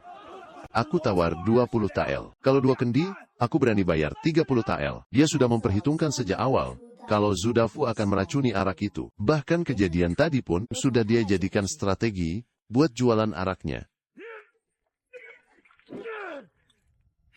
30 kendi jatah hari ini sudah ludes lagi. Aku tambah harganya, 50 tael per kendi. Sisakan 2 kendi untukku. Aku bayar 60 tael. Tiap hari cuma produksi segini sedikit. Sayang sekali rasanya. Justru karena banyak yang rebutan, tidak bisa kalau produksinya diperbanyak. Punya kesempatan cari uang kok tidak diambil. Memangnya, kamu pernah lihat harta karun dijual pakai keranjang? Arak Shen Xianzui ini paling berharga. Ya, karena jumlahnya yang langka, tiap hari dibatasi 30 kendi saja. Siapa yang berani bayar mahal? Dia yang dapat, yang berhasil beli merasa punya gengsi. Yang tidak dapat, malah jadi makin penasaran. Ingin beli, inilah yang namanya barang langka itu berharga. Sekarang, 1 kendi harganya sudah naik jadi 62 tael. Tunggu sampai namanya benar-benar melambung, harga naik 3 kali lipat pun bakal tetap ada yang berebut. Menahan stok untuk menaikkan harga dan mengendalikan keinginan orang. Otakmu ini sebenarnya terbuat dari apa sih? Berbisnis itu sama saja dengan berperang. Harus pintar memainkan psikologi orang, semakin sulit didapat, semakin mereka menginginkannya. Lagi pula, Keuntungan sebenarnya dari Shenxian Zui bukan cuma di Kabupaten Yunchuan ini. Tunggu sampai reputasinya sudah cukup dikenal. Kita bentuk rombongan pedagang untuk menjualnya ke provinsi di selatan. Di sanalah letak gunung emas yang sebenarnya, Tuan. Baru setengah bulan saja sudah untung lebih dari 2.000 tael. Sebelum kenal dia, aku menjaga restoran Dingxiang setahun pun belum tentu dapat uang sebanyak itu. Uang sudah di tangan. Tapi Shenxian Zui ini baru langkah pertama. Kalau jalur distribusi garam murni sudah terbuka nanti. Modal untuk membina pasukan, membeli gandum, dan memperluas pengaruh pun sudah lengkap. Cara wanita itu menatap Shushan terasa aneh. Wan kenapa Sanyang datang ke sini? Jadi, ini Nyonya Shu ya, benar-benar lemah lembut dan santun ya. Mas Shu seharian sibuk bekerja di luar. Untung ada Nyonya yang mengurus rumah. Anda terlalu sungkan, Bos Su. Suamiku sedang mengejar cita-cita besar di luar sana. Memang sudah seharusnya ada orang yang cakap untuk membantunya. Nyonya Su, tenang saja. Mas Shu selama berada di restoran Dingxiang, saya pasti akan menjaganya dengan baik. Terima kasih banyak, Bos Su. Urusan pakaian, makanan, dan kenyamanan suamiku, biarpun sibuk, sebagai istri, aku tidak akan membiarkan orang lain yang mengurusnya. Kalau urusan bisnis, saya mohon bantuan Bosu untuk membimbingnya. Urusan rumah, biar aku yang pegang. Kelihatannya saja lemah lembut, tapi ternyata dia sangat teliti dan tak bercelah. Dia orang yang hebat. Soal yang tadi, suamiku sedang melakukan hal yang besar. Dia harus berurusan dengan banyak orang. Aku mengerti, dan aku tidak akan menuntut apa-apa. Kesuksesanmu di luar sana, aku hanya ingin setiap malam kamu bersedia pulang ke rumah ini. Rumah ini adalah akar bagiku. Sejauh apapun aku pergi, aku pasti akan kembali. Pulanglah lebih awal. Suamiku, lampu rumah akan selalu kunyalakan untukmu. Setidaknya selalu ada tempat yang lampunya tetap menyala menungguku pulang. Bosu, ada yang melaporkan bahwa restoran Dingxiang milikmu menghindari pajak. Laporan pajaknya tidak jelas. Atas perintah, saya datang untuk memeriksa pembukuan. Tuan Cui. Pajak restoran Dingxiang tidak pernah kurang 1 sen pun. Pemeriksaan ini sepertinya bukan sekadar urusan pajak biasa, ya. Segel semua buku, catatannya sekarang, sebelum pemeriksaannya selesai, restoran Dingxiang harus tutup. Tentu saja, kalau Bosu cukup bijak dan mau menyerahkan resep minuman Shenxian Zui, soal pembukuan ini, bukan tidak mungkin saya bisa melonggarkannya. Panitera Cui ingin menyegel tempat kita. Sudah jelas sekali dia mengincar resep itu. Pasti di belakang ini ada Zudafu yang bersekongkol dengan Xie Yuntian. Baguslah kalau disegel. Bagus. Semakin dia bertindak secara terang-terangan seperti ini, makin dia panik. Makin kelihatan kalau dia terdesak. Kalau panik, pasti bakal ada celah. Kamu tenangin dia dulu. Ulur-ulur aja. Waktunya. Soal ini, aku ada caranya. Cara apa? Dia mau periksa pembukuan buat matiin langkahku, kan? Ya sudah. Aku juga bakal cari tahu apa kelemahan dia. Tuan Cui boleh saja kalau mau periksa pembukuan, tapi Dingxiang Lu ini usaha yang benar. Kalau mau segel toko, harus ada prosedurnya dong. Izinkan saya panggil pemiliknya buat ambil keputusan. Si Cui cuma panitera kecil saja. Berani-beraninya sombong begitu. Apa dia didukung sama uangnya, Zudafu?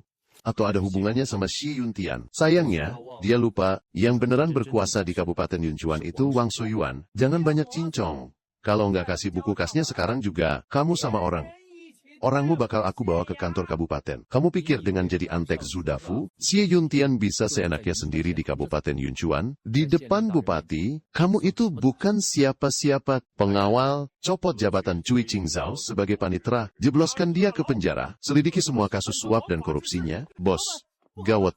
Panitera Cui dicopot dari jabatannya sama Bupati Wang, dan dijeblosin ke penjara. Uang yang kita kasih semuanya malah jadi bukti kalau dia terima suap. Kok bisa? Gimana ceritanya bisa jadi begini? Shushan, aku sumpah bakal bikin kamu menderita selamanya. Pakai cara halus nggak bisa, cara keras juga nggak mempan. Aku bakal ke kota Suofeng, cari Jenderal Xie. Aku nggak percaya kalau aku nggak bisa habisi kamu si orang rendahan itu. Jenderal Xie, ini dia mabuk dewa yang bikin seluruh Kabupaten Yunxi rebutan. Satu guci harganya 50 tael perak. Itu pun masih rebutan, barangnya selalu habis. Langsung ke intinya saja. Jauh datang kasih arak ini, masa cuma mau kasih aku cicip doang? Mabuk dewa, di balik Dingxiang Lu itu, ternyata semuanya dibekingi oleh seorang pemburu bernama Shushan. Shushan, benar Jenderal. Anda pasti tahu kan bagaimana nasib keluarga Hu berakhir. Shushan itulah yang bersekongkol dengan bandit Gunung Haifeng untuk menghabisi seluruh keluarga Huri. Apa kau bilang? Jadi dia yang memusnahkan keluarga Hu? Benar sekali. Jenderal, bukan cuma keluarga Hu saja. Puluhan prajurit perbatasan yang Anda kirim untuk membasmi bandit. Semuanya tewas di tangannya. Jenderal, kalau Shushan ini dibiarkan makin besar, cepat atau lambat, dia akan jadi ancaman besar buat Anda. Keluarga Hu itu sumber uangku, dia sudah memutus jalanku. Pasukanku dibantai olehnya, sekarang dia malah mengandalkan Sen Xianzui dan bantuan Wang Shougen untuk berkuasa di Kabupaten Yunhe. Dasar pemburu rendahan, beraninya dia berulang kali merusak rencanaku. Kalau kita serang terang-terangan, Jenderal, susah karena dia dilindungi oleh Hakim Wang. Sebaiknya kita main licik saja. Maksudmu, main licik? Bagaimana? Kelemahan Shushan itu ada di Ding Xianglu, di arak Sen Xianzui itu, dan terutama pada si pemilik kedai, Su Qingyao. Hahaha, kalau begitu kita culik saja si Su Qingyao. Paksa dia menyerahkan resepnya. Setelah resepnya dapat, Shushan sudah tidak punya sumber uang lagi. Setelah itu kita buat jebakan, pancing dia keluar, lalu habisi dia tanpa ada yang tahu. Bersih tak berbekas, bagus. Aku akan perintahkan Han Kui dan orang-orangnya untuk membantumu. Sudah saatnya kita lakukan itu. Culik Su Qingyao dan bawa dia padaku.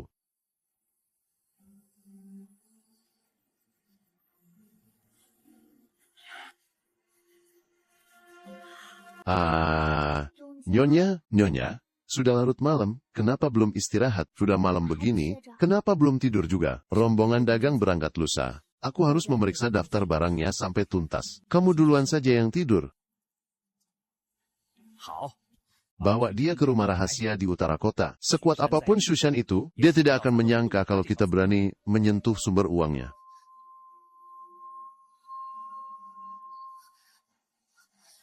Nyonya. Gawat, bos diculik orang.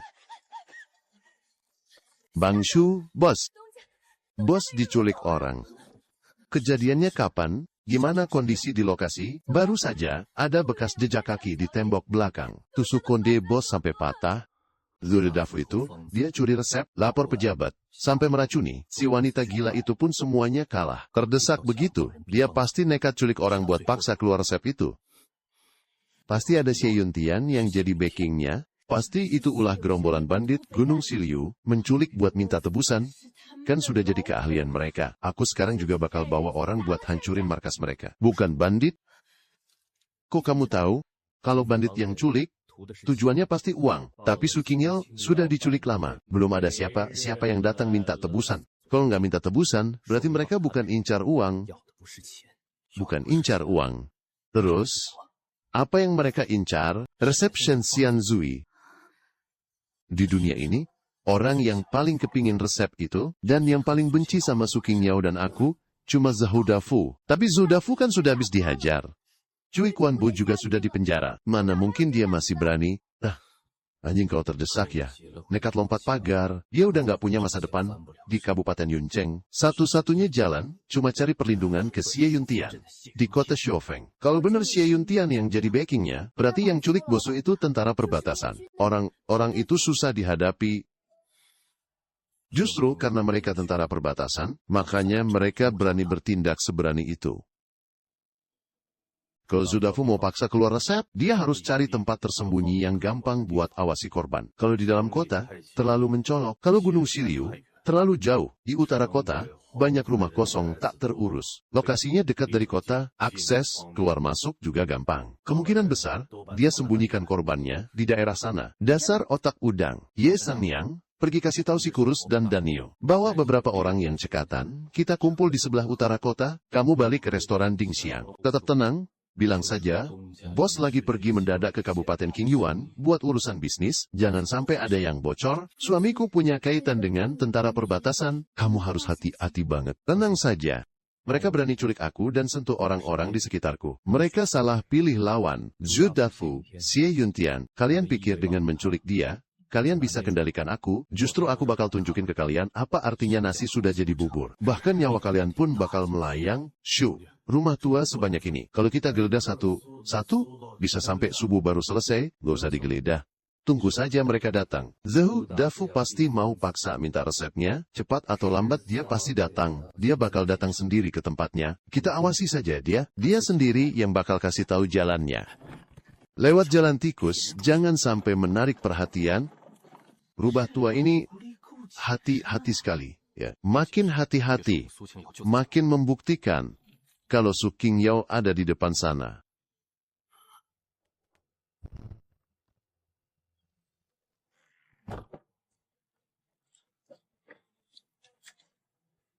Dari dalam terdengar langkah kaki. Setidaknya ada 7 atau 8 orang. Ada juga suara denting baju. Ziroh, tentara perbatasan. Benar dugaan kita, ada tentara perbatasan. Dan Niu, tenaga kamu besar. Jaga pintu belakang. Jangan kasih satu orang pun lolos. Si kurus. Gerakanmu lincah, panjat temboknya. Awasi semua pergerakan di halaman. Tunggu ababaku. Ye Saniang, ikut aku masuk dari pintu depan. Di dalam ada tentara perbatasan. Kalau kita main terobos, mereka bakal curiga. Sebelum mereka macam-macam, kita habisi dulu pengawalnya, tanpa suara. Baru setelah itu kita serbu sarangnya.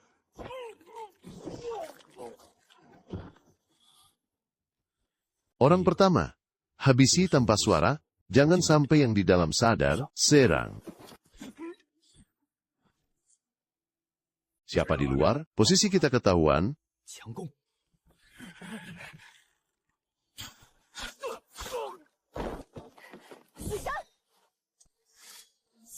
Hahaha. Jangan maju lagi. Atau aku bunuh Su Qingyao. Shushan, bagaimana kau bisa menemukan tempat ini? Lepaskan dia. Susan, kalau kau maju selangkah lagi, aku benar-benar akan menggorok lehernya. Jangan pedulikan aku. Cepat pergi. Lei Kui. Coba kau pikir baik-baik. Situasimu sekarang udah tamat.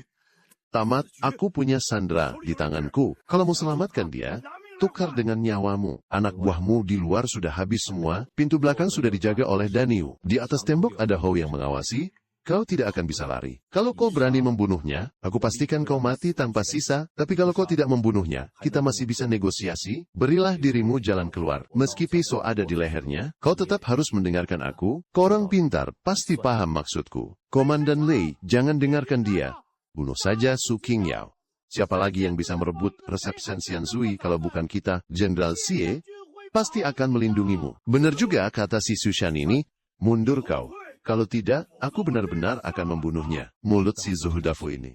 Kalau dibiarkan terus, bisa gawat. Lei Kui sudah mulai panik. Aku harus memberinya serangan terakhir sebelum dia nekat melakukan sesuatu. Lei Kui, kau pikir Xie Yuntian benar-benar akan melindungimu? Kau menculik Su Qingyao karena ingin resep itu, kan? Tapi begitu resepnya jatuh ke tangan mereka, apa kau masih ada gunanya? Xie Yuntian menginginkan resepnya. Zhou Dafu menginginkan keuntungan uangnya. Lalu, kau hanyalah pion yang disuruh bekerja kotor. Setelah semuanya selesai, siapa yang menjamin mereka tidak akan melenyapkanmu? Kau. Jangan dengarkan dia menghasutmu. Sekarang,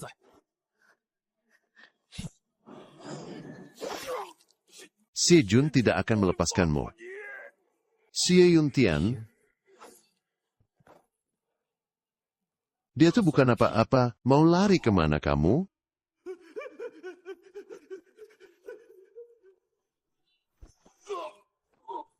Ampun, Tuan Su. Mohon ampuni saya. Semua ini atas perintah Xie Yuntian, bukan perintah saya. Saya tidak ada hubungannya dengan semua ini. Mencuri, resep, meracuni orang, menculik orang, itu semua juga atas perintah Xie Yuntian. Kamu berkali-kali mencoba menghancurkan mata pencaharianku dan menyakiti orang-orangku. Hari ini saatnya kita hitung semua hutang ini, Tuan Su. Aku berikan seluruh harta kekayaan Hongji padamu. Kumohon, beri aku jalan untuk hidup. Saat kamu menculik Su Qingyao dulu, apa kamu pernah berpikir untuk memberinya jalan untuk hidup? Orang macam ini, kalau dibiarkan, hanya akan jadi bencana. Habisi dia. Shushan, terima kasih. Adik ipar, si kurus bilang, ada masalah di sini. Aku langsung bawa orang ke sini. Kamu ini sedang apa? Kakak ipar, pikiranmu kemana saja? Dia diikat semalaman, baru saja pingsan setelah disiksa. Aku cuma sedang memapahnya. Memapah. Kulihat caramu memapah terlihat sangat luas ya. Kak, jangan ngaco deh. Ini bosu dari restoran Ding Xiang, rekan bisnis Shushan. Rekan bisnis, pelukannya erat sekali. Xie Yuntian, kamu pikir dengan bersembunyi di kota Shuofeng sebagai komandan, kamu sudah bisa tidur nyenyak. Tapi semua catatan tentang pengkhianatanmu, korupsimu, dan penculikan itu, ditambah bukti besi yang ada stempel pribadimu, semuanya ada di tanganku. Hutang ini cepat atau lambat akan kita selesaikan secara langsung. Ayo pergi, antar bosmu pulang dulu. Adik ipar, hari ini kamu sendirian menerobos satu kediaman dan menyelamatkan bosmu. Gelas ini harus dihabiskan sampai tetes terakhir. Saya bersulang untuk saudara Su. Tidak bisa, aku sudah tidak kuat. Minuman keras zaman kuno ini, efeknya lebih nendang daripada arak dewa milikku. Kamu juga sudah terlalu banyak minum. Aku senang bisa menyelamatkanmu.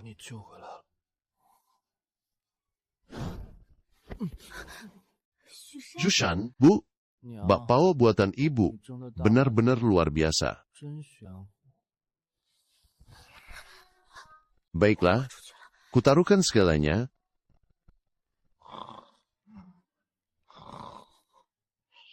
Kamu ini, wibawamu begitu dingin dan kejam. Kadang terlihat seperti dewa perang, tapi saat tidur, wajahmu justru terlihat seperti anak kecil. Shushan, hatiku ini sepertinya benar-benar sudah jatuh padamu. Bahkan, jika aku hanya bisa berdiri di balik cahaya lampu ini, untuk memandangmu secara diam-diam, sudah bangun. Tadi malam kamu minum terlalu banyak. Kamu tidur di sini, tadi malam. Aku tidak melakukan hal yang memalukan. Kan, kamu tidur. Sudah seperti kerbau, memangnya bisa berbuat apa? Ada apa masalah semalam? Terima kasih, dan juga, bos. Kakak Su, di luar. Di luar sudah kacau balau. Gerbang Jubei telah hancur. Pasukan besar, Beimang sudah menerobos masuk. Gerbang Jubei itu adalah pintu gerbang wilayah utara, begitu jebol. Pasukan kavaleri Beimang akan menyerbu masuk tanpa hambatan, Tuan. Kota Shuofeng akan menjadi sasaran utama mereka. Apa Xie Yuntian, yang cuma makan gaji buta itu bisa mempertahankannya? Dari 800 prajurit, jumlah aslinya bahkan tidak sampai setengahnya. Dan isinya cuma orang tua. Dan yang lemah saja, Xie Yuntian itu paling cepat atau lambat akan meninggalkan kota dan melarikan diri. Jika gerbang Jubei hancur, kota Shuofeng pasti akan rusuh. Begitu Xie Yuntian kabur, kota Shuofeng tinggal jadi cangkang kosong. Pendekar Shu, masa kekacauan akan segera tiba. Kabupaten Yuntian ini sepertinya akan segera berubah nasib. Bukti kuat kalau Xie Yuntian berkhianat dan korupsi ada di tanganku. Begitu dia meninggalkan kota dan melarikan diri, itu adalah kejahatan mati, karena melarikan diri dari medan perang. Kota Shuofeng sudah kosong. Ini saat yang tepat untuk mengambil alih secara resmi. Dengan punya pasukan, kota, uang, dan pangan, baru kita bisa bertahan di zaman yang kacau ini. Lagi mikirin apa, Tuan Shu? Pak Bupati Wang, di zaman kacau begini, cuma bertahan saja tidak akan cukup. Kalau langit mau runtuh, pasti harus ada orang yang menahannya. Xie Yuntian, jabatanmu sudah harus digantikan. Pasukan utara sudah menyerbu ke selatan. Kekacauan sudah dimulai. Mengandalkan pertahanan desa kaum Miao saja tidak akan mampu menahan bencana perang. Adik ipar, apa rencanamu? Cepat atau lambat, Xie Yuntian pasti akan meninggalkan kota itu. Begitu kota Shuofeng kosong, aku yang akan mengambil alihnya, mengambil alih kota Garnisun. Itu langkah besar, punya pasukan dan kota sekaligus. Di masa kacau ini, hanya dengan punya pasukan, kota, dan pangan, kita bisa melindungi orang yang ingin kita lindungi. Suamiku ingin melakukan hal besar, kami semua akan mengikutimu. Untuk mengambil alih kota Shuofeng, kita butuh uang untuk biaya tentara dan pangan untuk cadangan perang. Penjualan arak Shenxianzui cuma sebagian kecil saja. Itu jauh dari cukup. Keluarga Hu membantu Xie Yuntian menyelundupkan jatah pangan militer. Terowongan tambang terbengkalai di bawah tungku pembakaran batu bara itu. Dari awal aku sudah merasa ada yang tidak beres di sana. Saudara Su, aku sudah kembali ke terowongan tambang terbengkalai di tungku keluarga. Hu, seperti katamu, penemuan besar, benar-benar penemuan luar biasa. Ada segel gudang resmi pemerintah. Ini jatah pangan militer yang diselewengkan. Keluarga Hu menyelundupkannya untuk Xie Yuntian. Stok yang belum sempat terjual disembunyikan di terowongan tambang rahasia yang tidak diketahui siapapun ini. Setidaknya ada 40.000 kilo lebih. Keluarga Hu adalah kantong uang bagi Xie Yuntian. Dan tambang terbengkalai itu adalah gudang rahasianya. Kita musnahkan keluarga Hu. Segel perbatasan itu sudah ditutup. Gak ada yang tahu. Di baliknya, tersimpan harta sebanyak itu, pas ambil alih kota Shuofeng, yang paling kita butuh itu stok pangan, jatah gandum tentara, yang digelapkan Xie Yuntian. Pas banget buat kasih makan pasukan Sushan, ini namanya mengembalikan hak ke pemilik aslinya. Sushan, pasukan Beiman sudah datang menyerang, desa kecil kita ini, harus gimana? Kabur, mau kabur kemana? Benteng Jubei yang sekuat itu saja, bisa jebol? Kalian bawa keluarga, mau lari kemana? Menghadapi kavaleri Beiman, lari itu cuma cari mati. Saat kavaleri Beiman lewat desa-desa yang dilewati habis rata tanpa sisa. Pengungsi-pengungsi itu buktinya. Tapi, aku punya jalan keluar. Kota Shuofeng itu, kota perbatasan yang strategis, ada tembok kota.